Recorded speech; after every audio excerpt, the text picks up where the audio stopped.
ரோஜா பூமி தொடா பிள்ளையின் பாதம்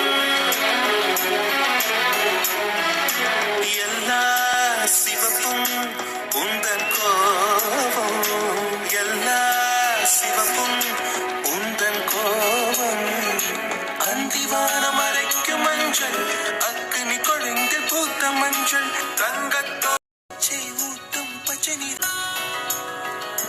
பச்சை நிறமே பச்சை நிறமே இலையின் நிறமை பச்சை நிறமே உந்தன் நிறமும் பச்சை நிறமே எனக்கு